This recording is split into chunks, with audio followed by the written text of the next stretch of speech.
Gurur Brahma, Gurur Vishnu, Guru Devo Maheshwaraha, Gurureva Param Brahma, Tasmai Shri Gurave Namaha. Chinmayam Yapyat Sarvam Trailokyam Sacharacharam Tatpadam Darshitam Yena Tasmai Shri Gurave Namaha. Tvameva Mata Shapita Tvameva Tvameva Bandhuscha Sakha Tvameva Tvameva Vidya Ramanam Tvameva Tvameva Sarvam Mama Deva Deva Tvameva Sarvam Mama Deva Deva.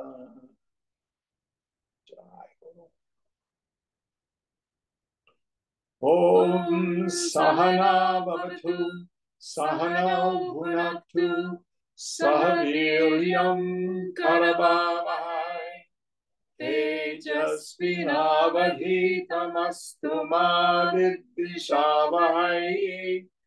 Om Shanti Shanti Shanti.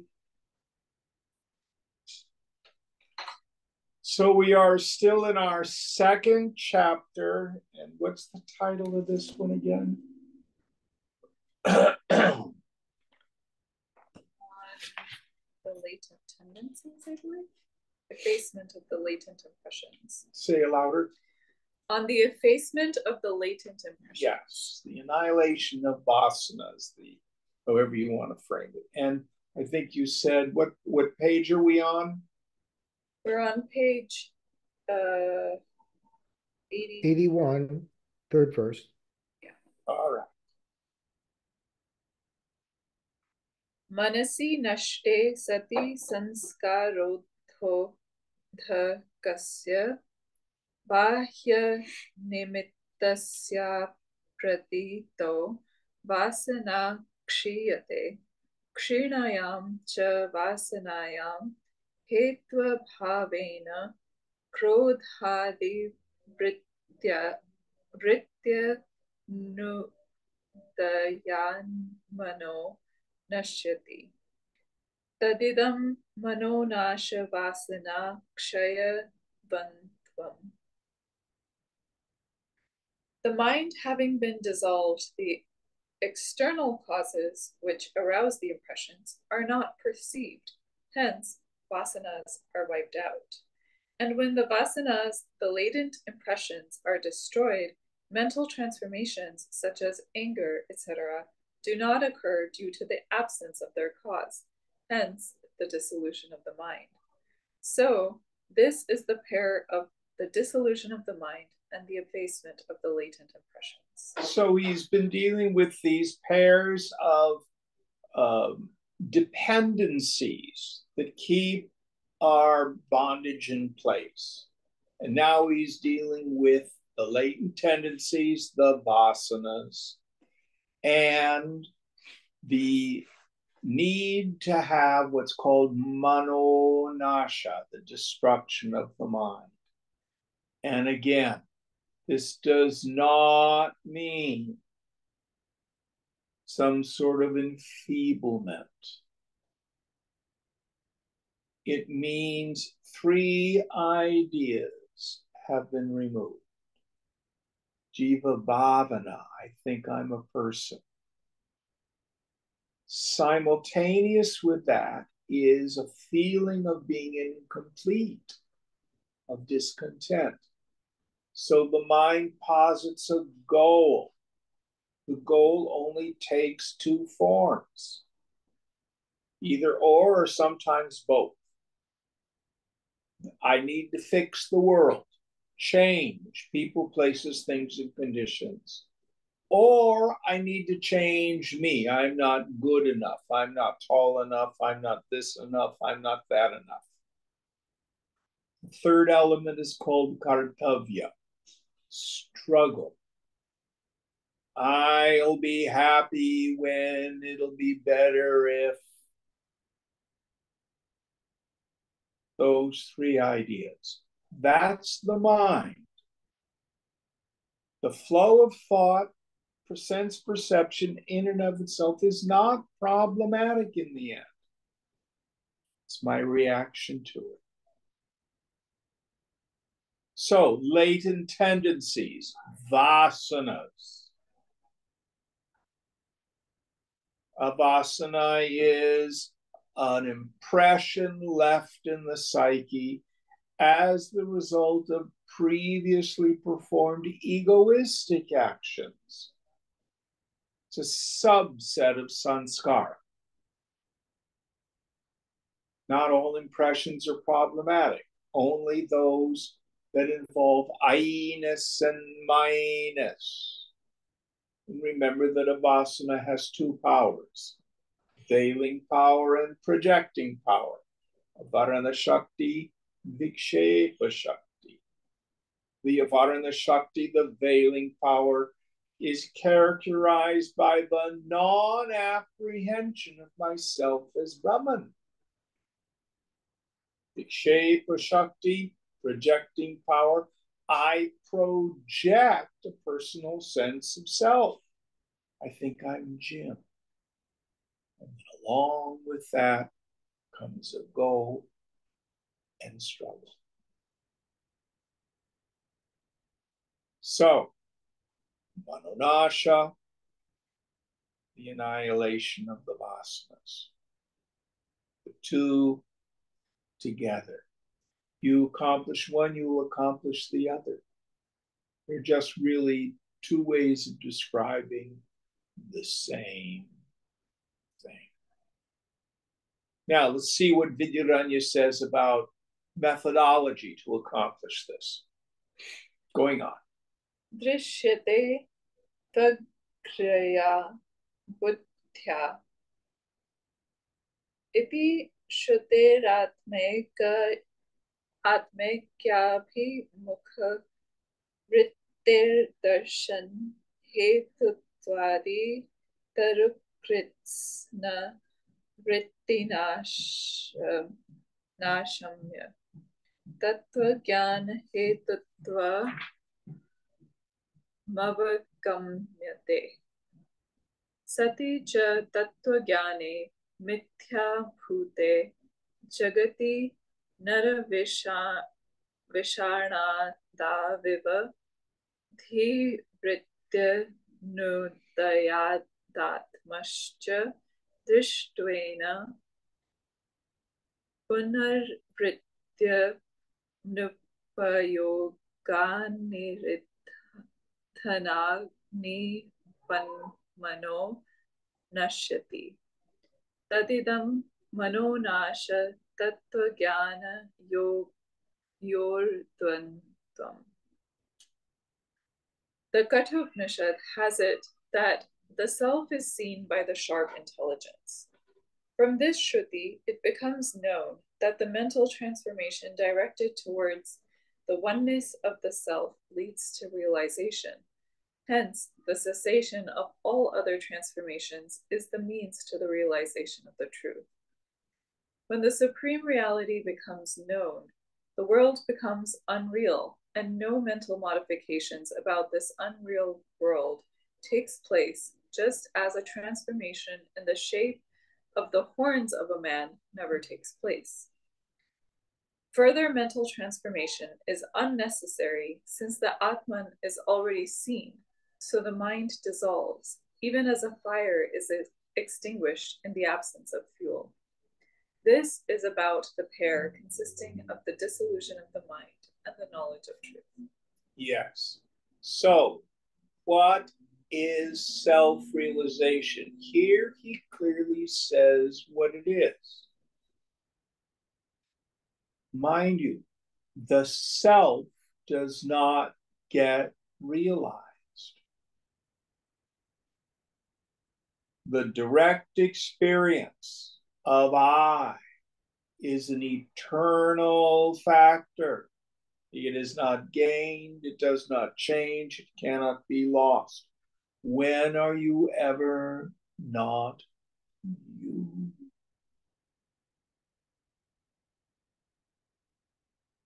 But what he's talking about is this transformation of the subtle intellect, this kratya vijnanam, this aha, this recognition. So, in the state of ignorance, it is the mind, because of its avarana shakti, its veiling power, or its veiled condition, that thinks I'm a person, I'm the body, or the body plus the personality, and I need to be protected, defended, changed. I'm concerned with low self-esteem. And I see the world as fundamentally problematic. I'm convinced that the world is joy-giving and misery-producing. So I have two strategies. I take the flowers, do it my way, do it my way, do it my way. And when that doesn't work, I get out the baseball bat. Do it my way or else. Whack. All rooted in ignorance.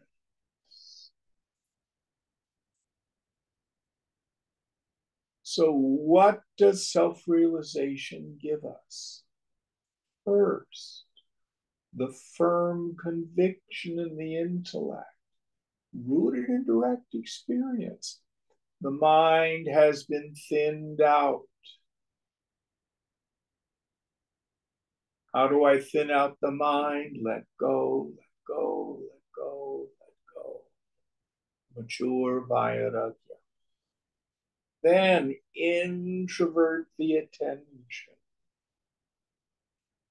And along with all this, I've had my scriptural study, my conversation with the teacher. So I have a sense of what to look for in the space between your thoughts. Who sees the thoughts and the emptiness, the space between them?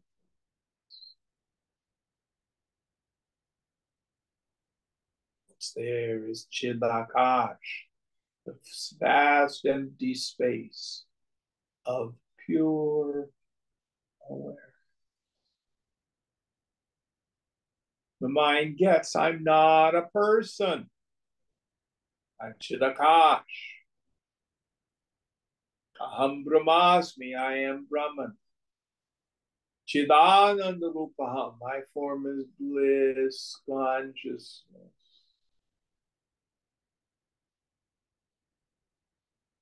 And then as we've gone through the practice of seeing the world for what it is,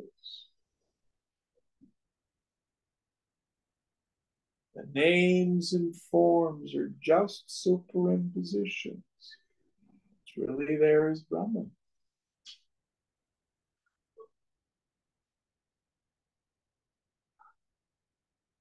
Then I finally find out where peace is, where happiness is. Find coming home to the self. So I give up my addictive relationship with the world.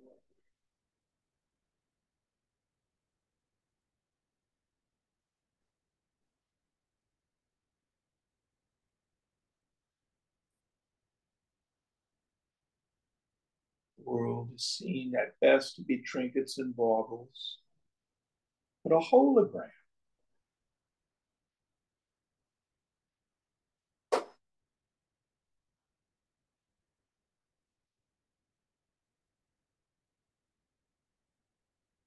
So the mind doesn't extrovert anymore. No longer takes the world seriously.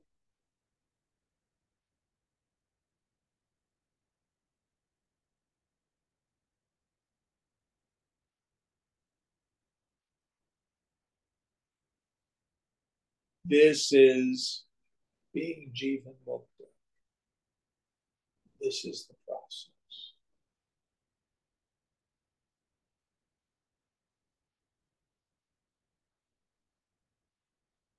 Now, we not only see that all the names and forms are fundamentally illusory, the yogi sees the mind itself is illusion. Take on the mantra, I can't think a real thought. No thoughts are real, including the one I just thought it. No personal sense of self is real.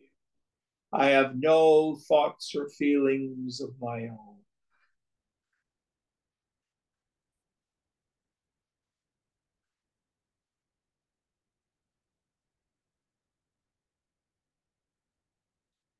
Then mind, meaning those three ideas we talked about, dissolve.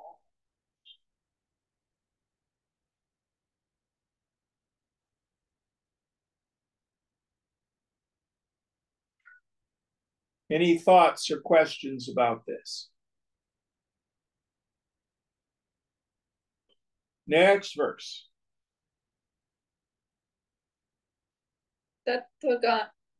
तत्त्वज्ञानस्य क्रोधादिवासनाक्षयहेतुतां वार्तिकार आह रिपौ बन्धौ स्वदेहे च समैकात्यं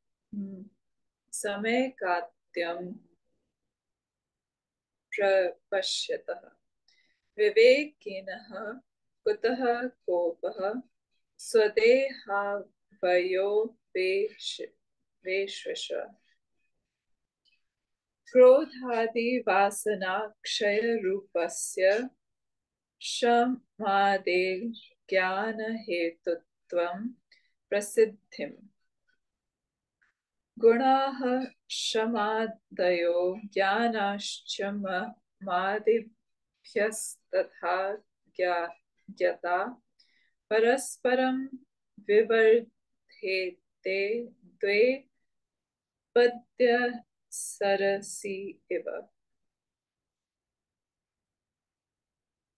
तदिदं वासनाक्षयतत्त्वज्ञानयोर्द्वन्द्वम्. The knowledge of the ultimate reality leads to the effacement of the latent impressions such as anger and the like, which is thus described by the Vartikagara Sureshwaracharya. From where can there be anger for a man of discrimination, who sees the same one self in the bodies of his friends, foes, and his own, just as one perceives the same one body in all one's limbs? So just how I, as an ego, there are two more I'm sorry, paragraphs. Self-restraint and the like are the other names of the effacement of the vasanas, and it is well known that these, the self-restraint, etc., are the means to knowledge. Vasishtha also says, the virtues, as self-restraint, etc., prosper on knowledge, and knowledge thrives on the virtues, even as the lake and the lotus thrive on each other. This is the pair of the knowledge of truth and the effacement of vasana. Yes. So, the way it's so simply put in in the Yoga Sutras, abhyasa vairagyacha. Practice, meditate. What do? Mature vairagya.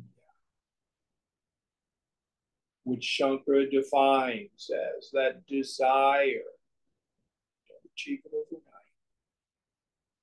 to give up attachment to all experiences gained through the senses. Now, it doesn't mean I don't get to enjoy the world. It's not about that.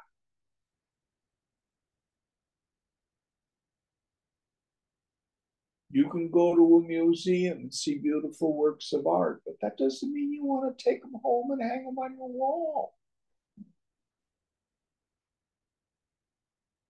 You can see a beautiful sunset. No one can possess a sunset. Oh, I'm not going to go watch the sun go down. I might enjoy it. That's stupid. And the yogi understands what is happiness. When the fool engages with the world, when desire and object of desire become one, the mind goes, oh, I'm so happy the widget did it. The yogi dances with the world. And desire, and for them, it's only at the level of preference.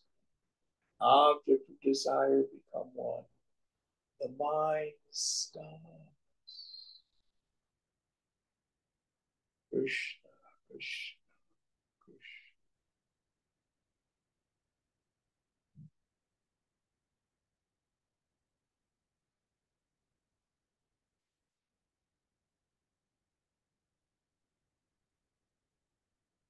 That's the big difference.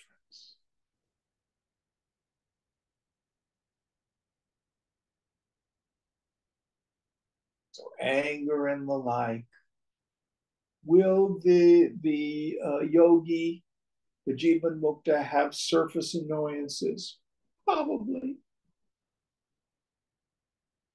But no longer is it possible for them to hate.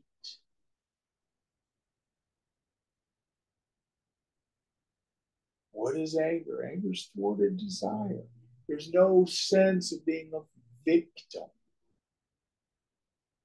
And as Vidyaranya has said here, everyone, first of all, the self is Brahman. Every single being is acting out their part in the divine Leela. They're a character in the divine play. That includes your own body, mind, intellect.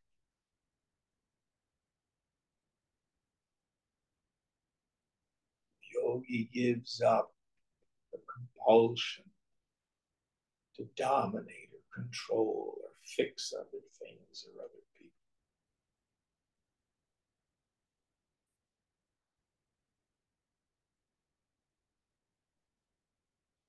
So this restraint about which he's talking is not about being a goody-goody.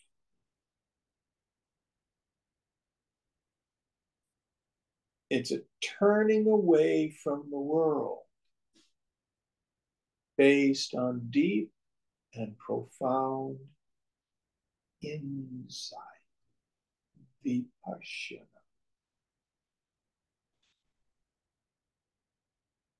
So when Shankara defines shama, that peaceful state of mind when it rests in steady contemplation of the goal, having turned away again and again from the chaos of the sense objects through a steady observation of their defects.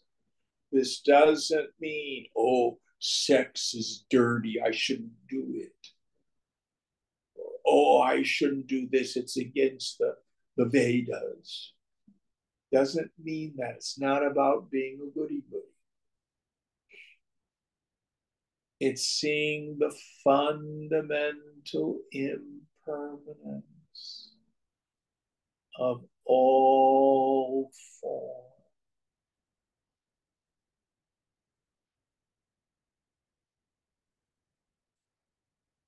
Your work situation will change.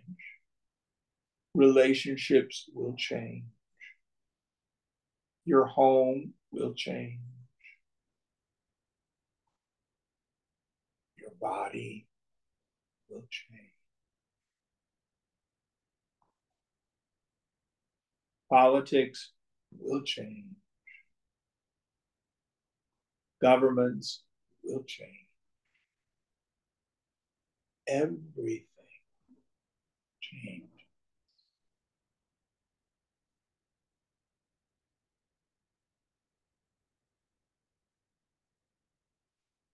To resist that is to be in denial about a fundamental reality.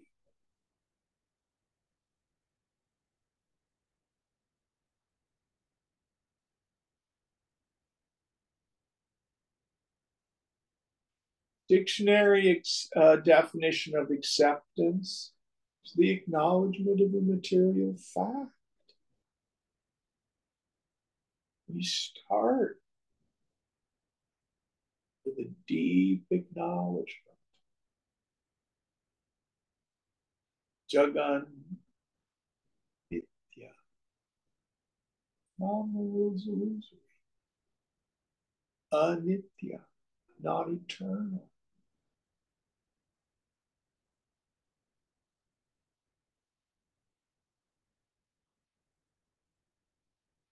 Why grieve over the inevitable? As Krishna says in here.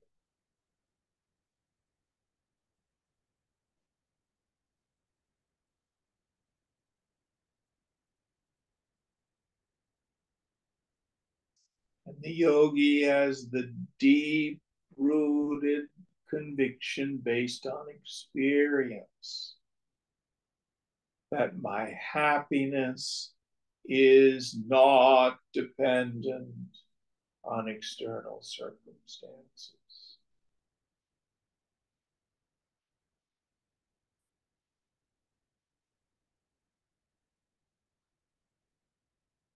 Oh, let go.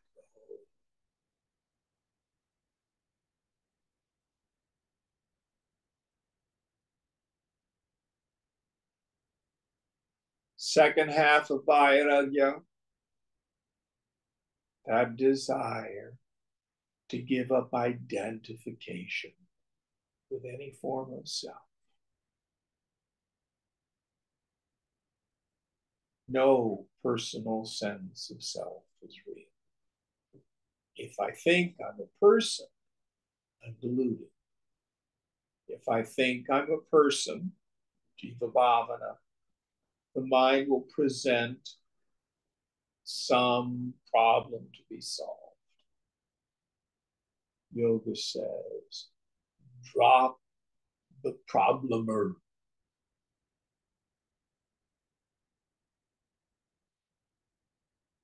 Let it go. Who are you?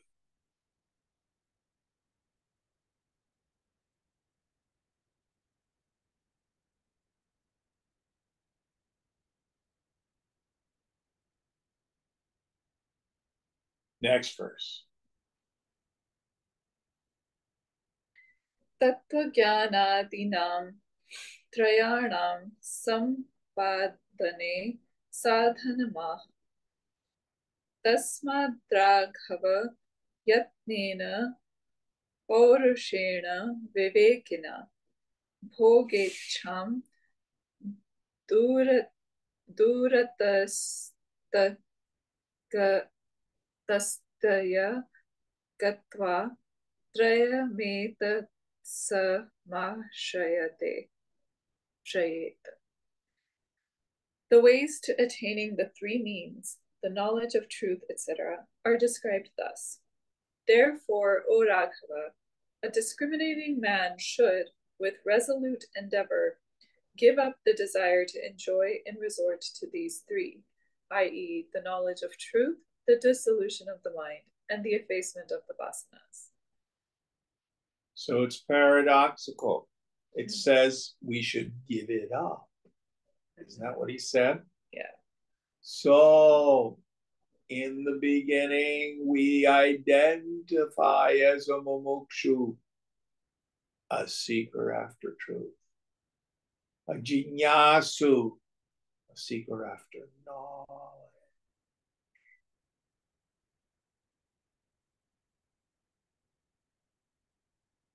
Now, you can't renounce something you don't have.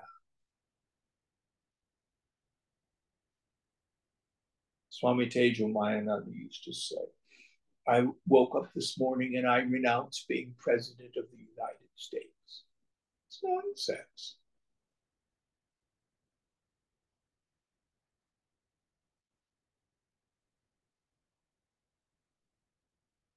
You don't give up the mumukshu until you have some direct experience.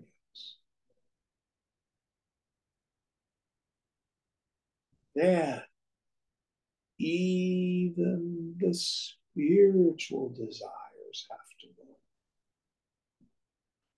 Shankara has a beautiful metaphor.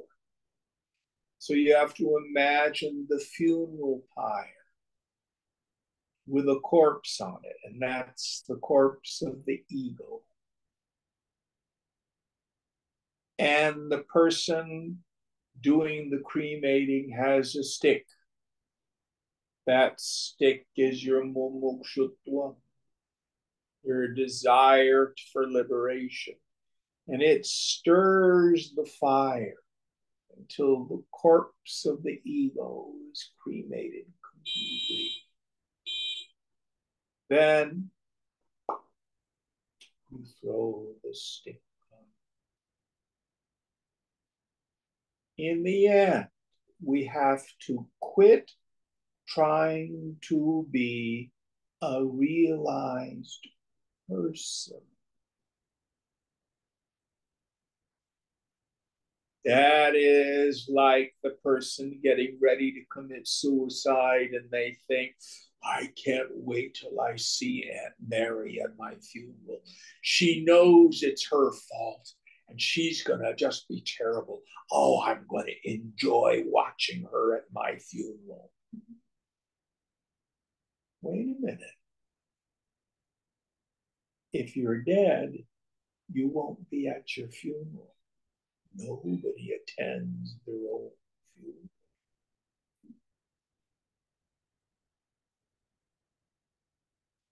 So strive hard for liberation. But when you start to have some direct experience, then you give up the one who's trying to be realized. Don't try to be a saint. Instead, know that you are Brahman.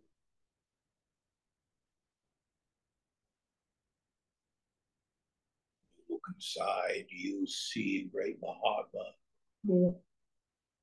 What's there? Chidakash. Do you see a powerful yogi? No. Chidakash.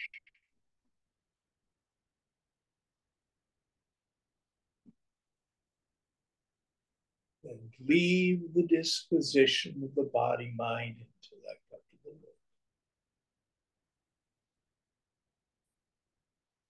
Lord.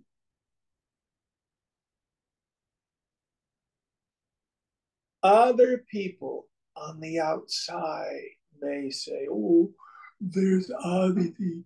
She's a great saint. You know, it's nonsense.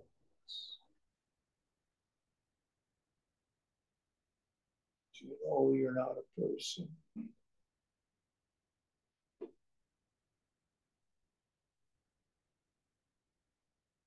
I go nowhere. I achieve nothing.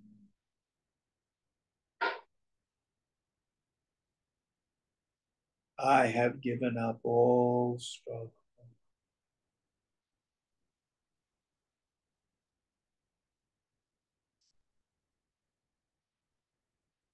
arc of the Jivan Mukta is she's no longer identified with the body or the personality. She knows.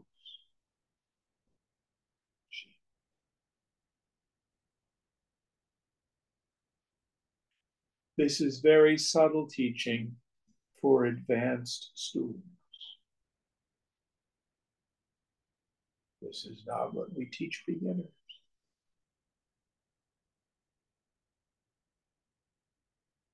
We hold on to the identity of the mumukshu until we get rooted in the mind.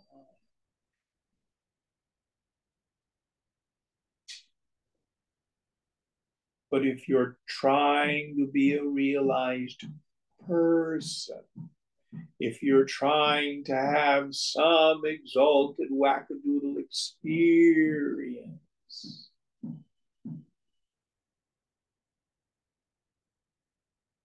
still have subtle ego.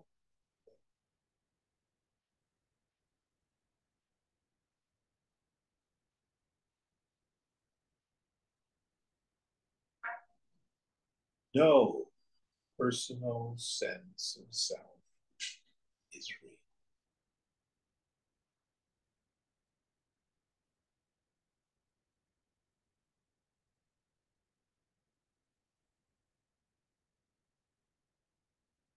Any thoughts on this?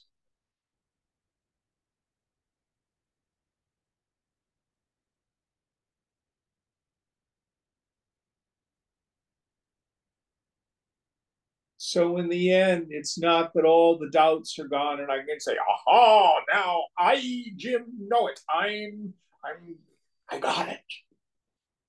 No, the doubter is gone.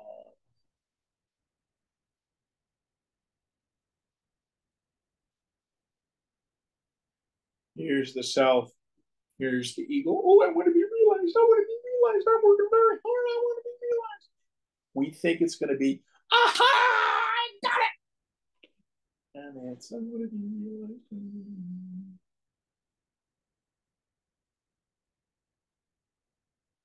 Just quit asking the stupid questions.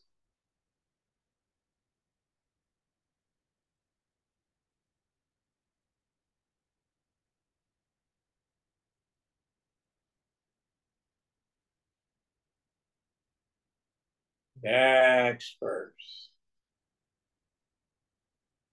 Paurusho yatnaha kenapyupayena vashayam sampadayishyamityeva vanvidhotsaharupo nirbandhaha viveko nam vibhajya nishchayaha तत्त्वज्ञानस्य श्रवणादिकं साधनं मनोनाशस्य योगः वासनाक्षयस्य प्रतिकूलवासनोत्पादनमिति भोगेच्छायाः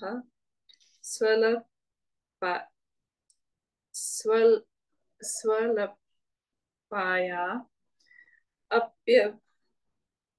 अप्यभ्युपगमे हविषा कृष्ण वर्तमेव भूय एवाभिवर्धते इति न्यायेनाति प्रसंगस्य दुर्वारत्वात् दूरत् इत्युक्तम्. Determined effort, Paurusho yatnaha, means in some way or other, certainly I must accomplish. Such pertinacity in the form of enthusiasm. Discrimination, vivekaha, means coming to a conclusion after distinguishing and sorting out things. Hearing or study of the scriptures and the others are the means to the knowledge of truth. Practice of yoga is the means to the dissolution of the mind. Production of contrary impressions is the means to the effacement of the latent impressions. Desire for enjoyment, if allowed, even in a very small measure, will know no bounds, in the manner as has been said by the sage Manu, just like the fire that continues to grow larger so long as it is fed with ghee. So this should be given up from a distance. That is why it is said from a distance.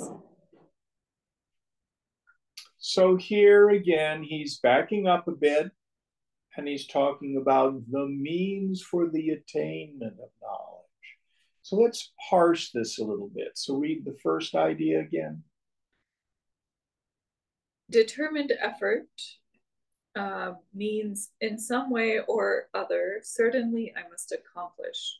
So our purushartha, our paurusha, for the mumukshu, the seeker after liberation, there is self-effort. How do we direct it? Going on. Discrimination, viveka, means coming to a conclusion after distinguishing and sorting out things. Yes. Discriminating between the self and the not self, the real and the unreal, the permanent and the impermanent, and most importantly, the subject and all the objects.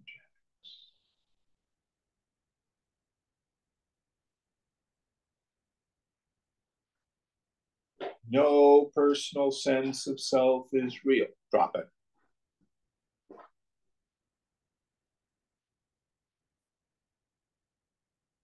Over and over and over. It takes practice. It takes paurusha, determined self-effort. Next idea. Hearing or study of the scriptures and the others are the means to the knowledge of truth. So we send our mind in certain ways of thinking based on the teaching that's in the scriptures, as explained by the teacher or the commentary we might be reading. These are the means. These are the means. Viveka, Vairagya, Shamari Guna, Mumukshutva. Next idea. Practice of yoga is the means to the dissolution of the mind. Yes. So yoga here, does he mean Raja Yoga? He might. Doing your asana, your pranayama, pratyahara, dharana, jnana, samadhi. But we can also say jnana yoga, viveka vairagya cha. That also is yoga.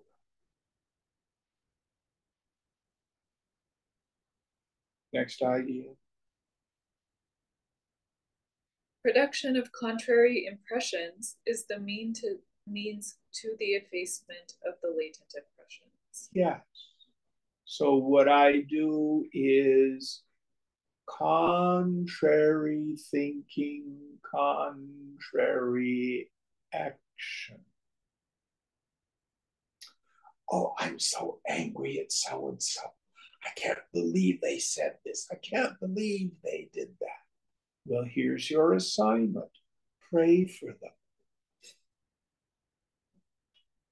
Pray that they get everything you want.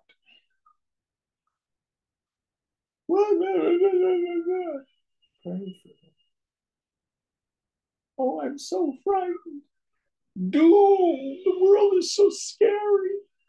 Oh, there's violence. There's Republicans. It's so scary. Contrary idea. I live and move and have my being in God. Take that up as a mantra. I live and move and have my being in God. Oh, it's so scary. It's a beneficent universe that conspires for my well-being if I let it. I'll never get things done. What's going to happen 20 years from now? Turn your will and your life over to care of them. I can't, he can, I think I'll let him. So we destroy these latent proclivities with contrary action and contrary thinking. The practice of thought replacement.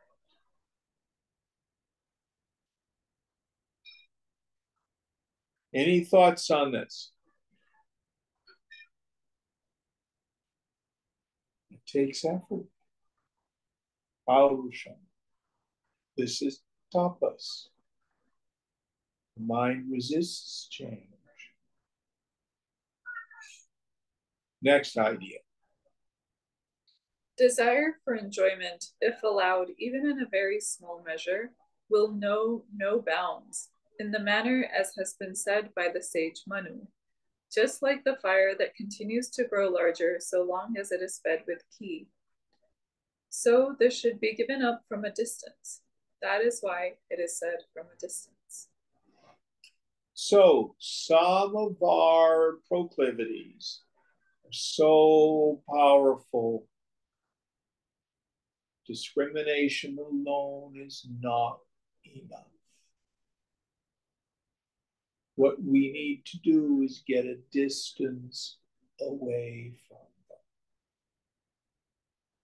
This is why the tradition has always had the form of the ashram. Ashrams are for weak lovers of the Lord.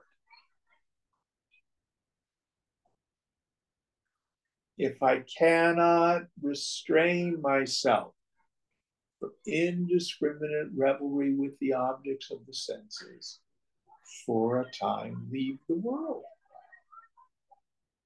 Now, your vasanas aren't going to go away, but the triggers are kept in abeyance. It's a little easier. This is why when we go on a meditation retreat or we go on a pilgrimage, oh, I want to go back to such and such a place. It was so peaceful. I felt such a presence of God there. I'm so happy. But what did you do? You got rid of the triggers for your vasanas.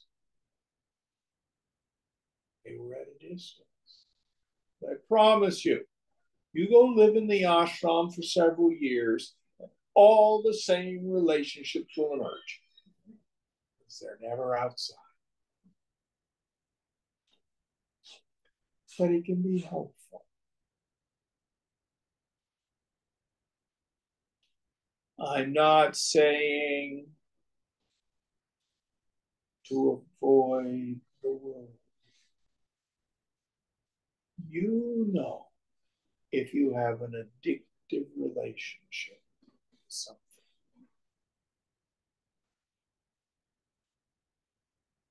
Whether or not you need to practice some abstinence with that. Any thoughts on this?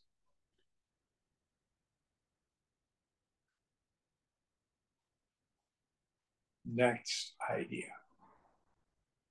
That's it for that verse. Next verse. Nanu purvatra vivitti sha sannyasasya tattva jnanam phalam vidvat sannyasasya जीवन मुक्तिरिति व्यवस्था वर्णिता तथा च सति प्रथमतस्तत्त्वज्ञानं सम्पाद्य पश्चादिद्विद्सन्न्यासं कृत्वा जीवतः स्वस्य बन्धरूपयोर्वासना मनोवृत्त्योर्विनाशः सम्पादनीय इति प्रतिभाति। अत्र तु तत्त्वज्ञानादीनां सहैवाभ्यासो नियम्यते अतः पूर्वोत्तर विरोध इति चेत्. Objection. Well, such arrangement was described earlier as the knowledge of truth, is the result of the renunciation of the seeker, and Jivan Mukti, the result of the renunciation of the knower. If it is like that, then, first attaining the knowledge, and then taking the vidvat sannyas, as it appears, one should try, while alive, to free oneself from the bonds of vasana and mental states by accomplishing their destruction. But now knowledge and other means are being prescribed to be practiced together. So there is a contradiction between the former and the latter directives. So, do we practice? Do we not practice?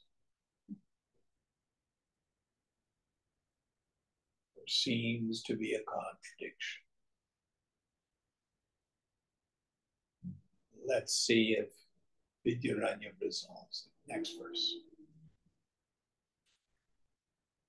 Nayam doshaha pradhanopasarjana bhavena vyavasthopavatteha vividisha sannyasinastattvagyanam pradhanam manonashavasana kshaya vupasarjanibhutoh vidvat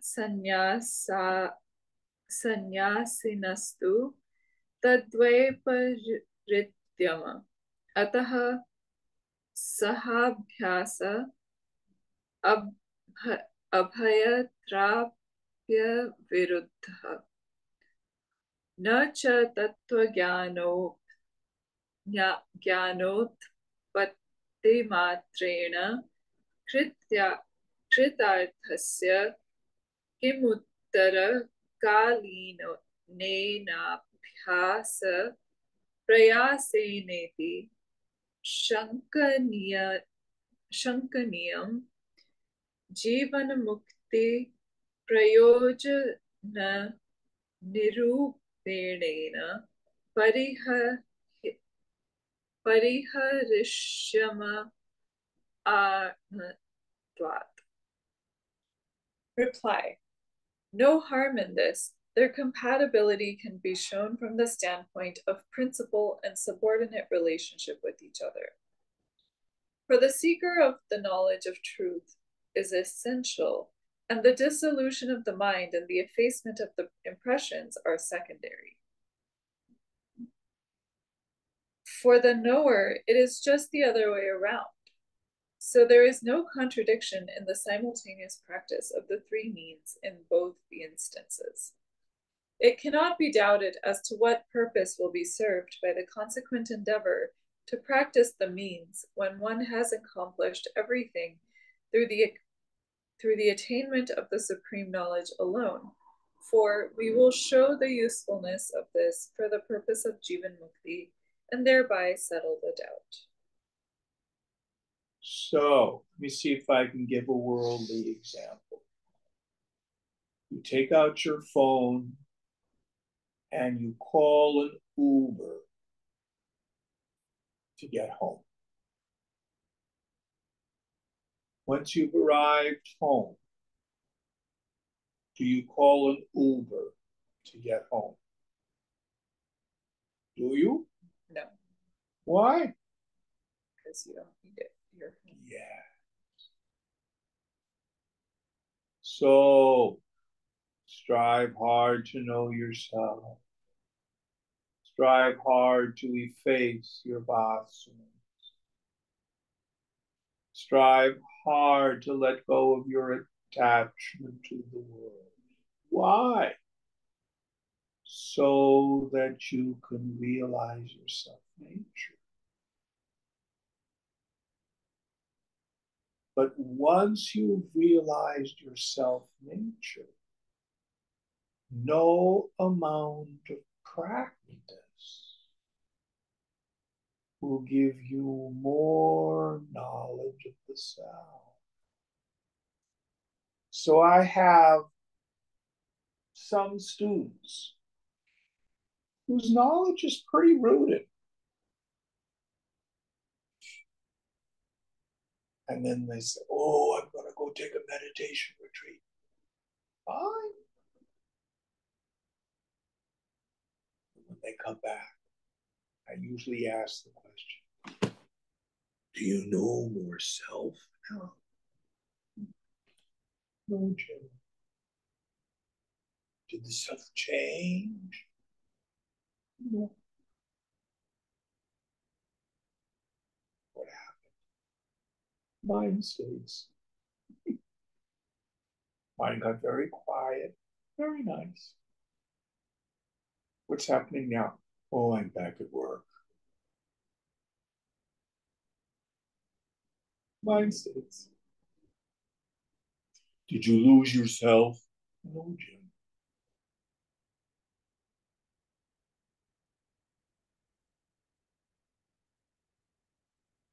So listen carefully. Shrinahu. The mumukshu, the seeker after liberation, does spiritual practices with commitment, with steadfastness, so that he may realize his self.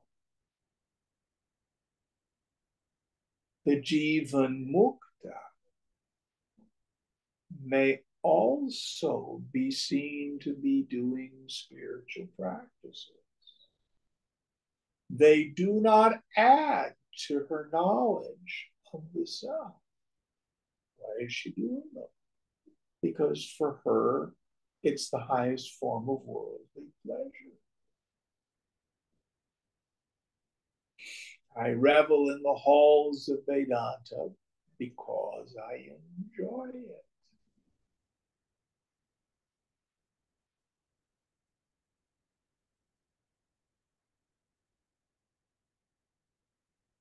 Why aren't you out in the bars dancing? Too much work, too noisy, no fun. You're in satsang with a bunch of sincere students unfolding arcane Sanskrit tomes. You think this is fun? Oh, yes, I do. Very fun.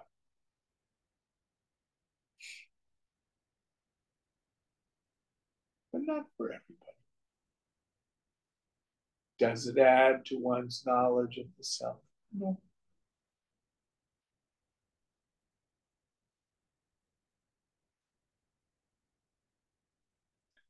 Now, what happens to the equipment? I like to use the fan here in my living room as an example. Flip the switch for a moment, and the fan is now on. So power is going through the motor to make the fan turn. That's like the sansari. More, better, different, more, better, different, more, better, different, more, better, different.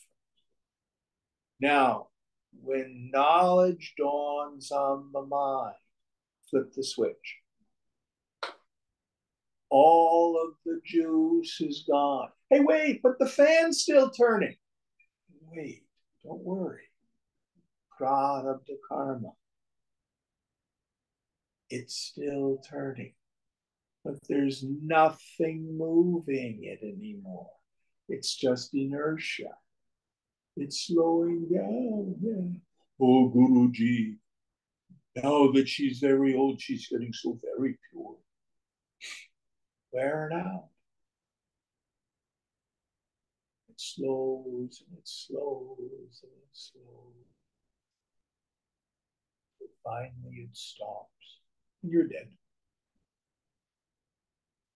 Shankara will use the image of the brown leaf-colored moth. It's flitting about, as opposed to the dead leaf that's being blown by the wind. They look very similar. Little brown things going like this through the air. But one is being powered by a living creature. The other is dead, being blown about by the wind.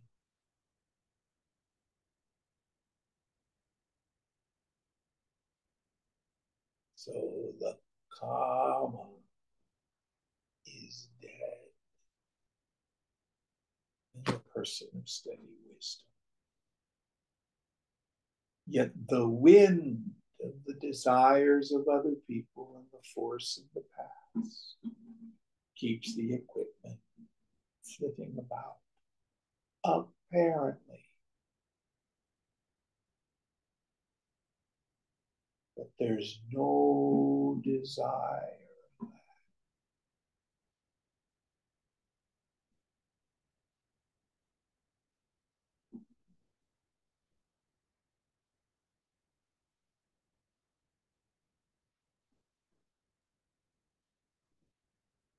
Let all our strivings cease.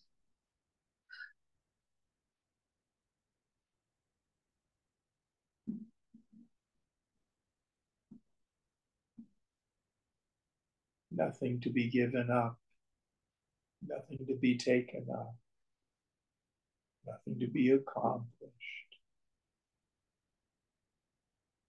nowhere to go.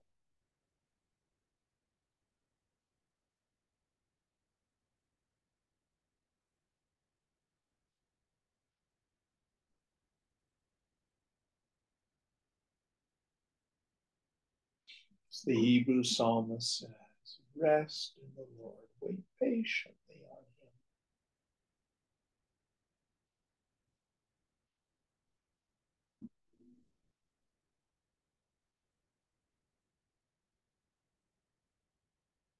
Okay, I think this is a good place to quit today. Om Purnamada Purnamidam Purnat Purnamudachyate Purnasya Purnamadaya Purnamevavashishyate. Om Shanti Shanti Shanti. Hari Om Shri Guru Pyo Namaha. Hari